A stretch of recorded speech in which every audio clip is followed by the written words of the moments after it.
Well, hey everybody, and welcome to Rome. I am in the ancient city here, drinking my Moretti. You already know what it is.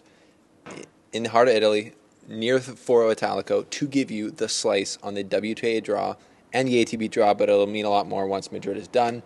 We're going to look at the draw. We're going to talk about, is Iga Swiatek going to continue on the Iga show, which is absolutely the number one by a million miles story on the WTA tour right now.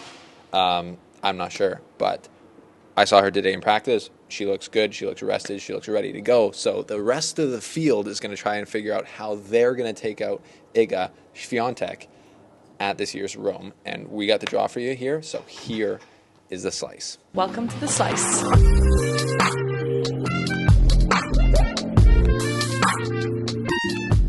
Welcome back to the channel, people. How are you? That's good. I'm glad you're doing well. Yes, I'm doing amazingly well, as you can tell, because this is my first time here in Rome, and I think this Masters 1000, WTA 1000, might be the best one on tour. I was at Monte Carlo, and that is an amazing venue. The beauty there is unbelievable. But I think the setup here in Rome for viewing as like from a fan's perspective is the best I've been to. I've been to Cincinnati. I've been to Indian Wells. I've been to Miami. I've been to Monte Carlo. Now I've been to Rome, and the Foro Italico is just sick. Here's some clips from today, walking around. The last day of practices before qualifying starts tomorrow. And yeah, the venue is just awesome. We saw all the players, so everyone's there. So thank you guys for following around. Subscribe if you haven't already, and buy yourself a Go Sport bag, because I've been using Go Sport to take my stuff around, get all the shots for you guys, and do our coverage, and you can get 10% off. The best backpacks, tennis bags in the world, link below. Subscribe, join the channel, join Europass for behind the scenes. So the WTA draw is out, and as I said way too many times in my little preview segment, it's all about the Iga show. Is it going to continue? She was going for number 5 in Madrid, then she pulled out. Now she's here in Rome to go for number 5 in a row again. And she's looking very good to do it. Here's some shots of her practicing today with Muguruza. And the question is, for everyone, is she going to get taken out? It's basically Iga versus the field. Don't want to reduce everyone else, all the other professionals there to that level, but she's won 4 tournaments in a row, and we're on clay.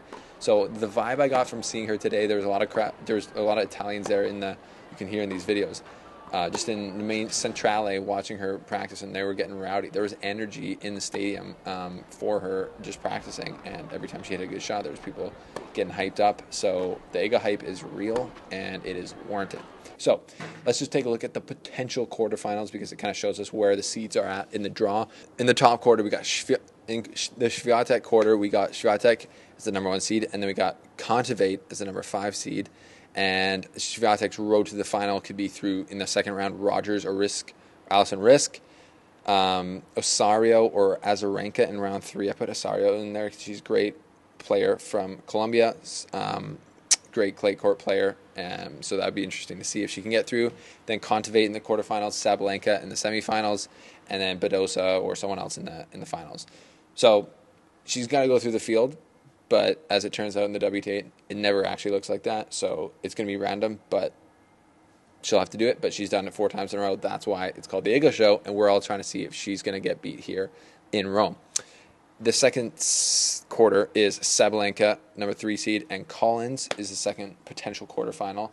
And then we got Muguruza, number 8, versus Sakkari in the third quarter, and Pliskova versus Badosa in the last quarter. So that's kind of how it's set up. Interesting right now in the Madrid final, obviously, we have Ons Jabeur versus Jessica Pegula. And that's very exciting. As we talked about, after Swiatek pulled out of Madrid, all the other seeds basically we're just going to go to Rome, and lost early and came here. But we do have 2 seeds in the Madrid final, and so it'll be interesting to see whoever wins that tournament will be coming into Rome at an all-time career peak of confidence. So maybe they can make a crazy run here. We'll have to wait and see. But there is a crazy first-round matchup. There's actually 3 that I've pointed out that are pretty crazy, but one is that's really crazy in my book, which is Emma Raducanu versus Bianca Andreescu. 2 of the girls that I love to cover the most on the channel, especially Bianca, obviously being Canadian, but That's the first round matchup of the 18-year-old stunners who won the U.S. Open out of nowhere. I mean, Raducanu was a lot more out of nowhere than Andreescu was, let's be fair. But basically, in a sense, they're still both trying to validate those wins. I think, Raducanu was done recently. Andreescu's had a long history of time off, injuries, COVID, all this. But yeah, kind of different places right now. Bianca's on the comeback, but she did have some pretty good form in Madrid for two matches there for the wins, and Raducanu's been showing out well, and on the clay in Stuttgart was there, and in Madrid as well, had a good little run as well. So that's going to be a tough match for both ladies, and I could definitely see Andreescu winning that. It's got more strength, more power, but that's just must-watch TV. Have to watch that first round matchup. Amazing in Rome on the women's side. And then we got Kerber versus Goff, the 15th seed as well. That's Money in the Bank, blockbuster, first round. And then we got Pavlyuchenkova. Can never get this right. Can never get it right, people. Pavlyuchenkova versus Leylah Annie Fernandez, the queen, the current princess of Canada. I'm calling Andreescu the queen because she's won a major. No more explanation needed. But that is a great first-round matchup as well. So all the talent, all the big seeds, all the big names in Rome, including Swiatek coming back. Can anyone stop her? That's to be seen, folks. There's no way to tell that. But from what I saw today, it looks like she's going to be exactly where she needs to be. I didn't see any signs of injury or anything. I really think she just took Madrid off to rest. So it's up to the field to see if they can stop her.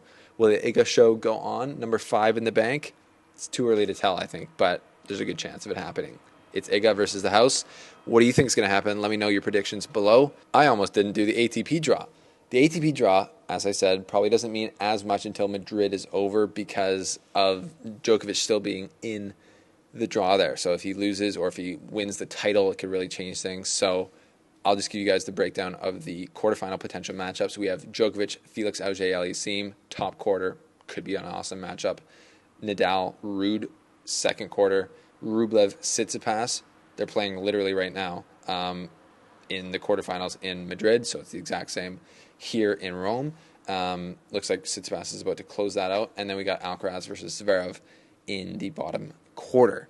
Now, the big question now is we already know Nadal went out in Madrid. So Nadal, the stat I looked up is Nadal has never won the French Open without winning a clay tournament en route to the French.